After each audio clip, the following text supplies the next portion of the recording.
We think of the knowledge that we've gained as ours, whereas knowledge should be shared. You'll go talk to 5 different farmers in a 10-mile stretch of ground, and they'll all tell you how to do it different. Part of it's based on experience and age, and however the generation before you did it. The farming community are not gatekeepers of knowledge. I'm a Dust Bowl descendant.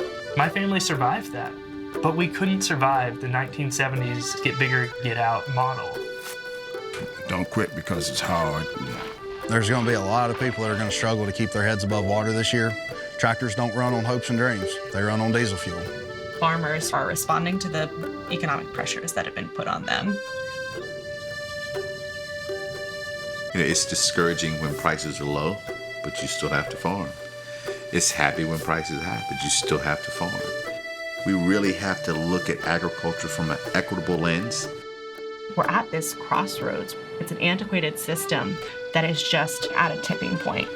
Hay prices are astronomical. They're crazy. Since we're getting 300% more off of our pasture, we don't have to feed hay. With these rotational operations, you can sequester up to 2,000 pounds of CO2 a year per acre. We're offsetting 40 or 50 people through our operations. I don't think that we individually are going to save the world, but we can make a small impact where we're at. In the heartland, we rely on ourselves and one another. Hand in hand, we must stand in the heartland.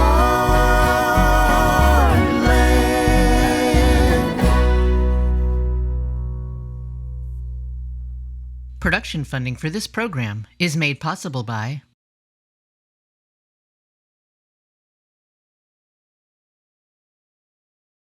We're managing about 400 acres of grassland. Besides the crops, we have cattle, sheep, pigs, vermiculture, honeybees, laying hens. We raise meat ducks. We have dairy cows. Rainbow trout. Horses. And horses. I think that's it. Yeah. For now. I'm a 5th generation farmer. My great-great-grandfather, he was one of the first African Americans to come out of slavery and buy land here in Northumberland County. We are a commodity grower. We sell to companies that make primarily feed and even ethanol. Our operation spans across 4 counties here in the northern neck of Virginia. We buy stocker cattle out of the stockyards, bring them here, straighten them out, get them going on feed, and raise them up to about 800 or 900 pounds and then resell them. My dad farmed. His mother, she grew up on their family farm. Their daddy farmed, so I'd be 4th generation. There's right at 100 acres on this farm. Yeah, I actually own that island, that little island right there. It's pretty cool to say I own my own little island. I've been working about 1,600 acres in the county, and it's been an uphill battle. This farm has 1,000 acres. I was trained as a tobacco farmer, cotton, and peanuts. And neither one of those commodities that I grow today. So farming has changed, and those commodities have changed.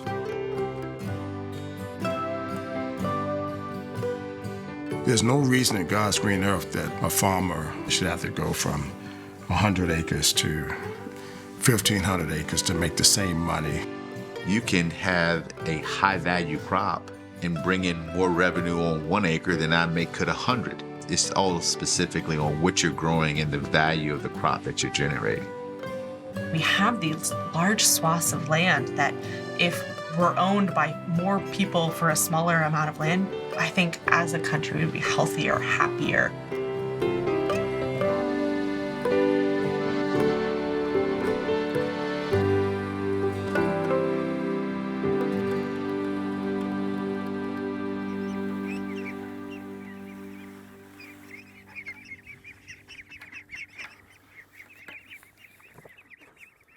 There are 250 ducks out here in these 4 shelters.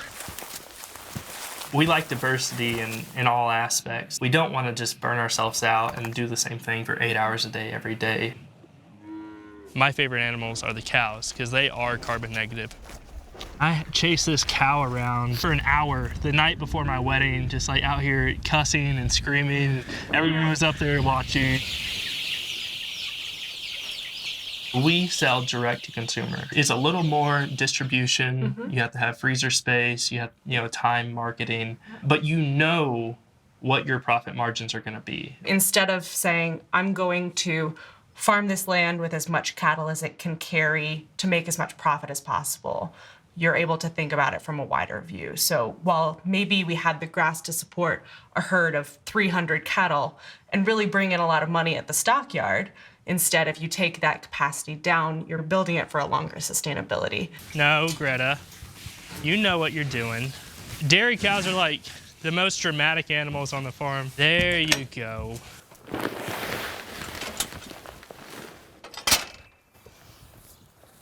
Your dinner plate. Close your eyes and kind of meditate. We show up with hair on our forehead. We separate ourselves from the natural world, and we're the only organism on the earth that does that. 100 years ago, there weren't these big cities. Now we've swung into incredible density of people in one small place.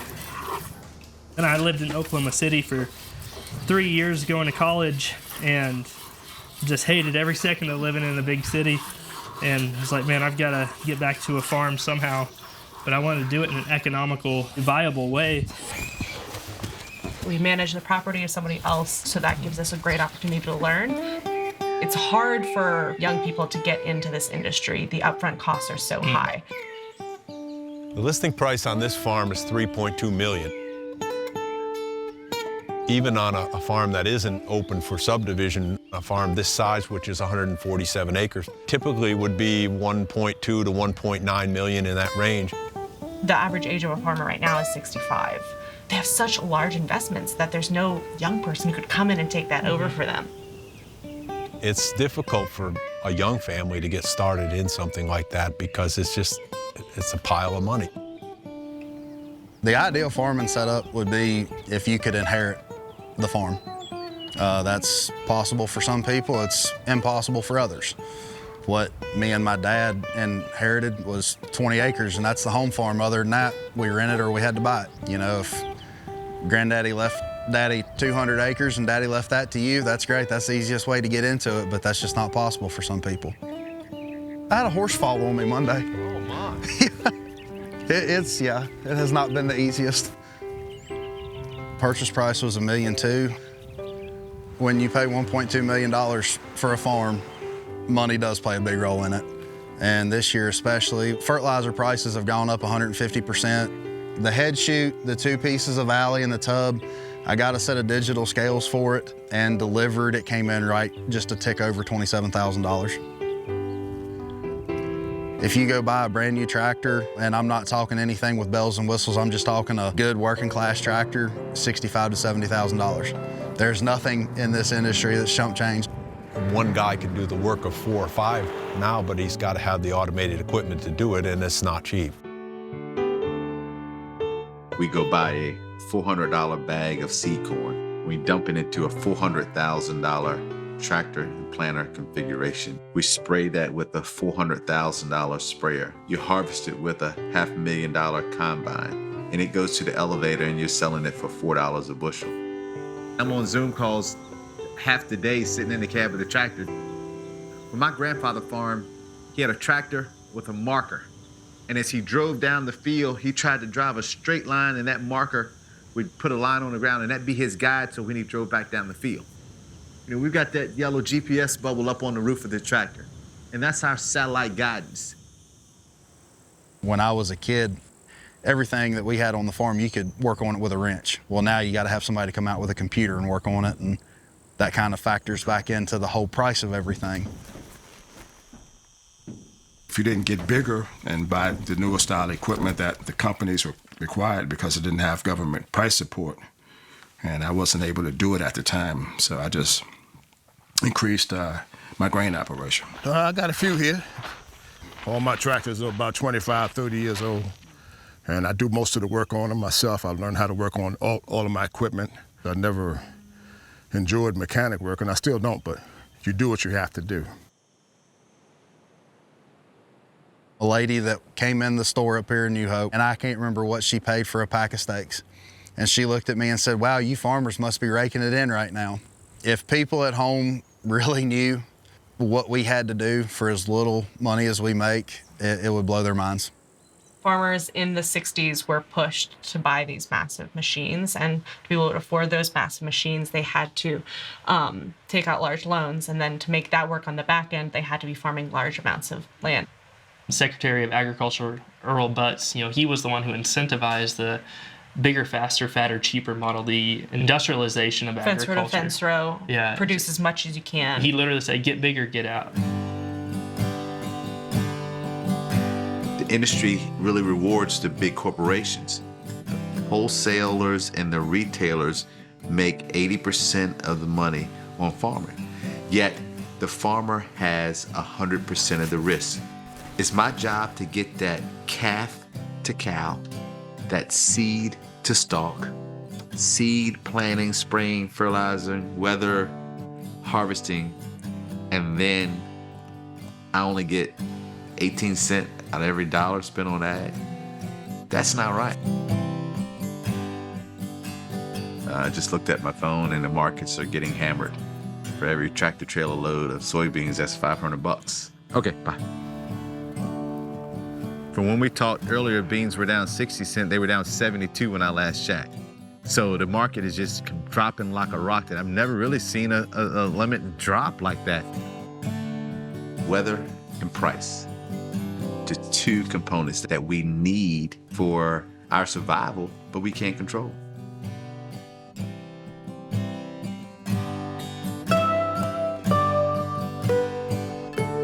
So I'll be top dressing winter wheat out here in the coming weeks.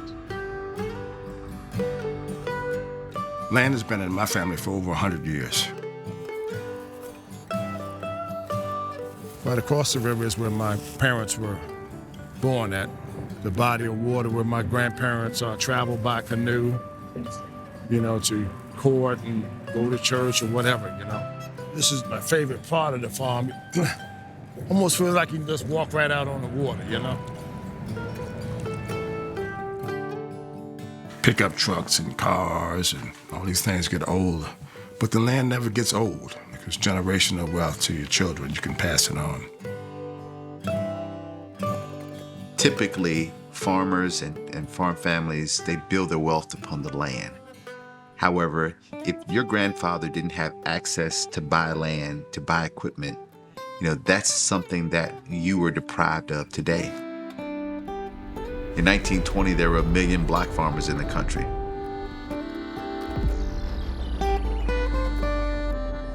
Today, we're down to 50,000 black farmers, and we're facing extinction. There are more bald eagles in the lower 48 states than there are black row crop producers. It's not like it rained on the white farmer's side of the road and didn't rain on the black farmer's side of the road. You have to look back at the inequities of the past to understand the disparities present day. Farmers go in the spring to get their loans approved, and they plant in the spring, they harvest in the fall. The USDA reports showed on average it took 30 days to approve a white farmer's loan and 120 days to approve a black farmer's loan. And that farmer that planted his corn in April, that was during the optimal planting window, he had increased yields by planting on time. The farmer that's loan was delayed, that still went out to plant late, his crop didn't make, and he wasn't able to pay his loan back. And it just didn't happen to one. It was a domino effect across the country. My dad always says, stay away from the government. Government and black don't go together. That's an old myth in the South. I think it panned out to be truthful, The government, the U.S. Department of Agriculture, they have a presence in every county throughout every state in the country. Local farmers go to those county offices to report their acres of corn, soybeans, their head of cattle. That county office reports to the state office. That state office has a tally for Virginia, and they report to the national office. In the 70s and 80s, these offices were the guillotine for black farmers and access to capital. I walked into the Farmers Home Administration door, pleading with him for a $5,000 farm operating loan. That's what I needed to plant my tobacco crop. When this farmer came in named Earl, he asked them about their wives, and they were going to have dinner at a local steakhouse. He granted them a loan for $157,000. And he had already told me he wasn't lending me the $5,000. I'm sitting there trying to talk to him like, I really desperately need this $5,000 here. And Farmer Earl turns around and walks out the door.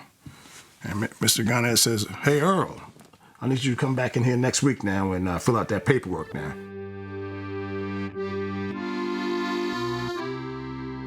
So the handful, of black farmers that are out there, the government says that we'll offer some debt relief, and then white farmers file 13 lawsuits around the country saying that's not fair. Well, if you look on the wall and say, okay, well, how do we go from this many black farmers in 1920 to today? That really wasn't fair. My grandfather said, every good thing comes from the farm. Cotton for clothes, timber to build houses. Everything good comes from the land. We choose to be good stewards of the land or bad stewards of the land.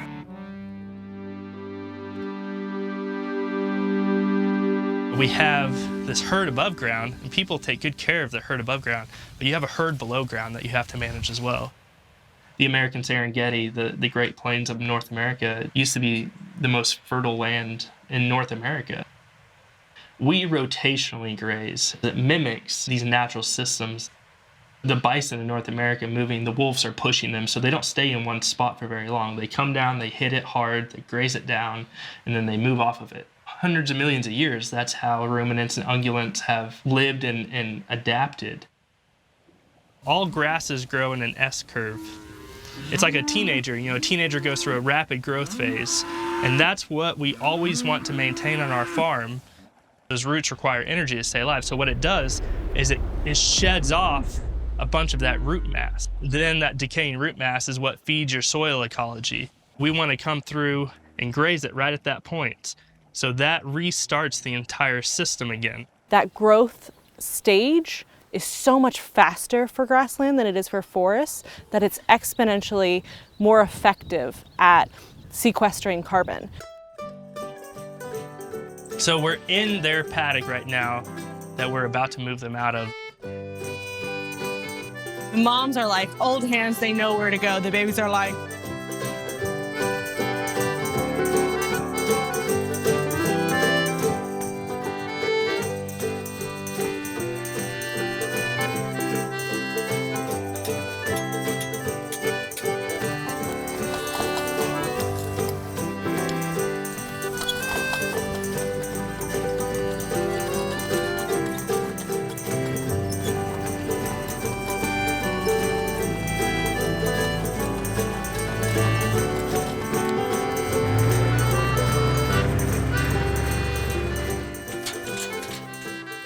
So the idea is we're gonna go over the road here into that pasture just across the road with those giant oak trees. We're managing this farm for the landlord. In a perfect world, I would set up my farm where it was adjacent paddock to adjacent paddock, and it was a more efficient use of time.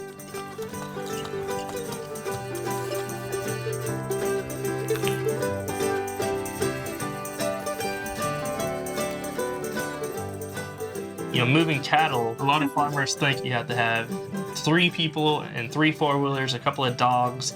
You can train them. I mean, they follow you. Come on!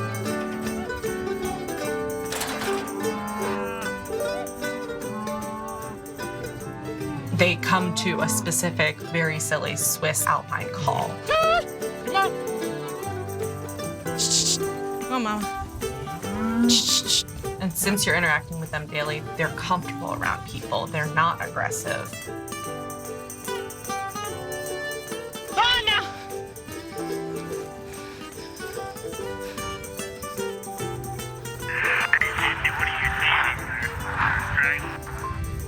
I'm gonna take the gator back down and help Jesse get that last calf.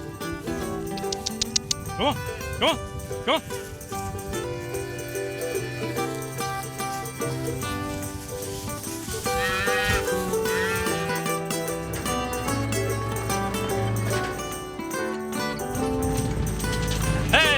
Hey!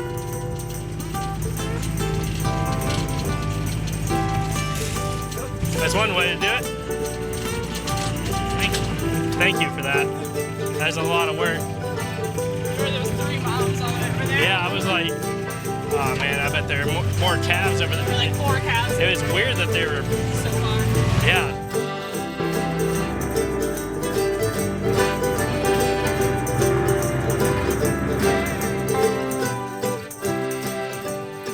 Agricultural communities used to be based on communal prosperity. You would go off of your farm for a full day and go help build a barn. That's been dissolved. And there is no other industry with suicide rates as high as farming. Farmers deserve to do well. They don't deserve to be in these crippling contracts that, you know, they just feel like the world is closing in around them because they're in so much debt and under so many restrictions they can't do what they want to do. There's no community anymore. And that's what the big corporations want, because you start relying on your neighbors, you start talking. And if you start talking, then you realize what a bad deal you're getting. Last year, when we were struggling to get $1,400 a head for the live animal, slaughterhouses were getting $1,800 just for the carcass. It was kind of hard to choke that one down for a while, but there wasn't much you could do about it. You couldn't get 3 cattlemen's organizations to agree that the sky was blue. If we could get every cattlemen's association throughout the country to agree on stuff, we might have this thing licked. But until then, we're at the mercy of everybody above us. They're keeping the prices low for large-scale incubators and processors. We're keeping grain now so that they can feed it to chickens and hogs and stuff like that. Pay me for what my crop is worth. I go home to Oklahoma every year, and I always drive past these gigantic grain elevators that hold millions and millions of bushels. They dump the grain just in a huge mound. The demand is so low, but the supply just keeps increasing. We act like we're in a capitalistic society, but that's just not capitalism. Yeah. That market would fail if it was left to its own devices, but it's being propped up by subsidies. So much of like our industries are false capitalist industries. I always say you have a dentist, you have a mechanic, you should have a farmer too. A small-scale farm could be 5 acres in Louisa County, enough to ride a four-wheeler around and raise some hemp and some smaller-scale diversified type operation. We have to make that model fit in rural America. You can't intimately know 1,000 acres. We intimately know the land that we work on. It's much better for us to be focused on a small amount of land and doing that well than being forced by agricultural legislation and the economy to grow as much land as possible. These cattle right here, they can't tell you if they're feeling sick. They can't tell you if they feel bad. You gotta go out here and spend time with them. It's a challenge. I got a little one coming. Me and my wife are expecting in July. It's a little boy, and I hope that he wants to farm. But if he doesn't, I can completely understand that. This is new ground. It's been timbered, so I bought it to join my farm. My original property line is there, and my ultimate goal is to have all my cropland here and then have my hay and beef cattle at the other farms. We can do a lot better than we've done on the issue of black farmers in this country. And I say that with redemption and forgiveness and love. People, we can do better. If you want to see rural America thrive again and take the pasteboards off these boarded up townships, you have to invest in small-scale farms in rural America.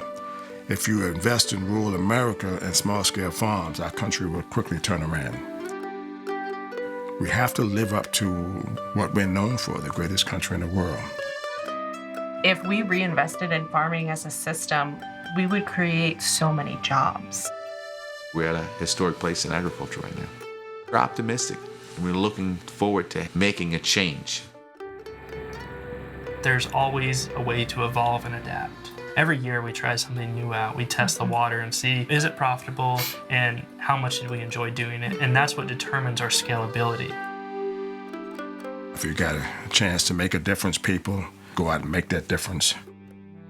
You know, the arc of justice has a lot of tension on the end, but if you keep pulling it down, it eventually bend down to the ground. You got to hold on till the end. That's it. Production funding for this program is made possible by